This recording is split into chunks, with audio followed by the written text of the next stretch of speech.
Assalamualaikum warahmatullahi wabarakatuh. Hamdan katsiran thayyiban mubarakan fi. Raditu billahi rabba wa bil islami dina wa bi Muhammadin nabiyya wa rasula.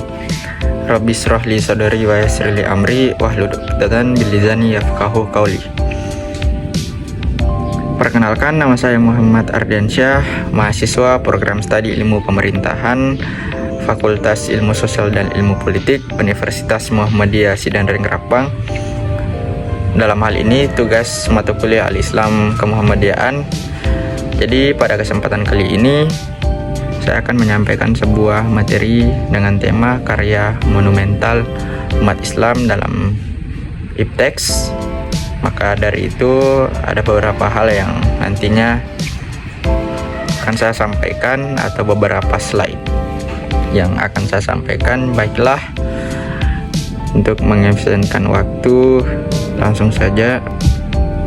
Yang pertama yaitu zaman kejayaan Islam di bidang IPTEX, yaitu adanya rumah kebajikan. Jadi Khalifah Abbasiyah ke-7 Al-Ma'mun 813 sampai 833 sebelum Masehi mendirikan institut pendidikan di Baghdad dengan nama Rumah Hikmah atau Bait Al-Hikmah. Pendirian Bait Al-Hikmah didasari oleh pemikiran bahwa jika cendekiawan terbaik dari seluruh dunia berkumpul dan belajar satu sama lain, maka akan menghasilkan kemungkinan yang tidak terbatas.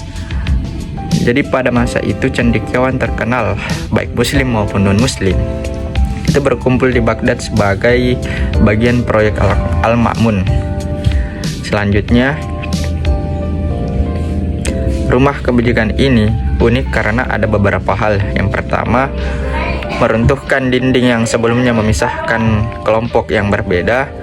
Yang kedua, bahasa Arab menjadi bahasa perantara karena jika seseorang memeluk agama Islam maka pasti akan paham bahasa Arab meskipun hanya bacaan sholat.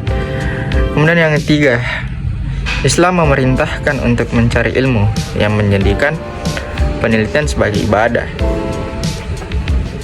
Kemudian selanjutnya, ilmu matematika.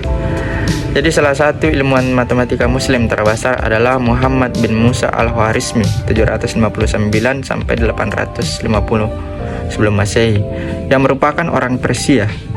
Jadi Al-Khwarizmi mempelopori penggunaan sistem angka India kuno dan menambahkan angka 0. Jadi Al-Khwarizmi terkenal sebagai pengembang ilmu aljabar dengan buku monumentalnya yang berjudul Buku Ringkasan Kalkulasi dengan melengkapi dan menyeimbangkan.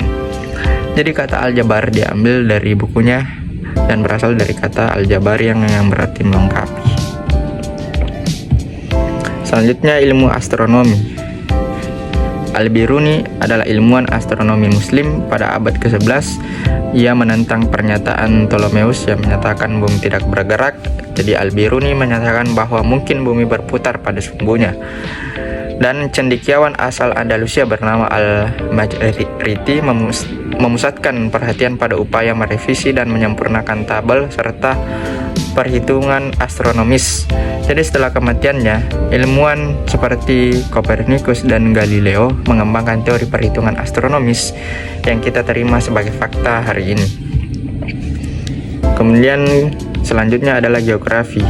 Jadi pada tahun 1300-an Ibnu Battuta, cendekiawan muslim dari Maroko, menempuh perjalanan sejauh 170.000 km melintasi Afrika Barat, India, Tiongkok, dan Asia Tenggara.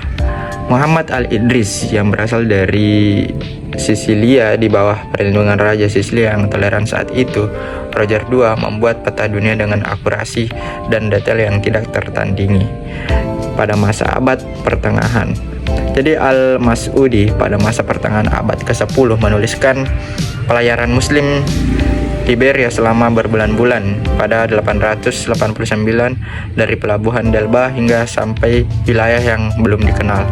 Sayangnya, hingga saat ini penjelajah yang terkenal adalah Columbus yang baru menemukan dunia baru pada tahun 1492. Selanjutnya adalah ilmu kedokteran.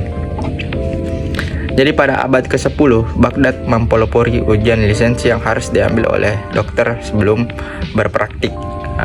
Jadi Muhammad bin Zakaria Al-Razi yang hidup pada abad ke-9 membuat buku yang meragukan gagasan Galen atau yang menyatakan tubuh manusia hanya terdiri dari darah, empedu hitam, empedu kuning, dan lendir. Dan Ibnu Sina atau Avicenna merupakan ilmuwan kedokteran muslim yang sangat terkenal, membuat karya yang berjudul Aturan Pengobatan yang menekankan bahwa obat-obat harus diuji di bawah kondisi terkontrol. Kemudian selanjutnya ada ilmu fisika. Jadi Ibnu Al-Haytham 965 sampai 1040 sebelum Masehi berasal dari Irak, mengembangkan teori cahaya dan menemukan bahwa cahaya memantul dari setiap titik objek ke mata, dan sejumlah besar sinar cahaya diubah menjadi informasi yang dapat diproses otak. Jadi pada abad ke-12 Al-Jazari merancang dan membangun berbagai mesin otomatis, diantaranya sistem pencuci tangan otomatis, jam, bahkan robot musik bertenaga air. Selanjutnya ada sebab-sebab kemajuan umat Islam di bidang teks. Yaitu yang pertama, Islam menghargai penelitian sebagai ibadah. Kemudian adanya rumah kebajikan mendorong ilmuwan muslim untuk mematahkan teori lama dari Yunani maupun Romawi kuno untuk kemudian mengembangkan teori baru dengan perlindungan dari pemerintah Khalifah Abbasiyah. Kemudian sebab-sebab kemunduran umat Islam di dalam ipteks. Jadi Renaissance merupakan era perubahan di Eropa. Pada masa ini gerakan menerjemahkan ratusan teks berbahasa Arab ke bahasa Latin dilakukan. Jadi pada masa Ottoman, Eropa mulai menyusul dan bahkan menyalip dunia Islam. Jadi pada masa ini saat-saat kemunduran umat Islam dalam bidang teks itu karena umat Islam pada saat itu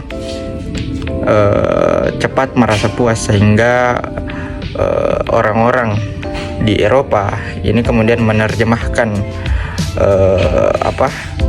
buku-buku yang dulunya berbahasa Arab, diterjemahkan ke dalam bahasa Latin yang kemudian dikembangkan oleh bangsa Eropa itu sendiri. Selanjutnya, upaya-upaya kebangkitan kembali umat Islam dalam bidang teks. Jadi gerakan pembaruan mulai timbul akibat benturan antara Islam dengan kekuatan Eropa. Gerakan ini antara lain gerakan Wahhabiyah yang diprakarsai oleh Muhammad bin Abdul Wahhab 1703-1787 Masehi di Arab, Syekh Waliullah 1703 sampai 1762 Masehi di India, dan gerakan Sanusiyah di Afrika Utara yang dikomandoi oleh Said Muhammad Sanusi dari Aljazair. Kemudian selanjutnya dilanjutkan oleh Jamaluddin Al-Afghani 1839 sampai 1867 Masehi. Dan perkembangan ekonomi syariah di Indonesia mulai dianggap menjadi sistem keuangan baru yang patut diperhitungkan. Saat ini Inggris menjadi pusat keuangan syariah. Negara-negara non-muslim juga ikut mempelajari sistem keuangan syariah yang dianggap lebih menguntungkan. Kemudian didirikannya OKI untuk mewadahi negara Islam, mengembangkan berbagai sektor, salah satunya pendidikan dengan memprakarsai berdirinya IDB Islamic Development Bank dan IRTI Islamic Research and Training Institute. Jadi mungkin itu saja materi singkat yang saya sampaikan, lebih dan kurangnya mohon dimaafkan. Billahi fi sabilil haq fastabiqul khairat. Assalamualaikum warahmatullahi wabarakatuh.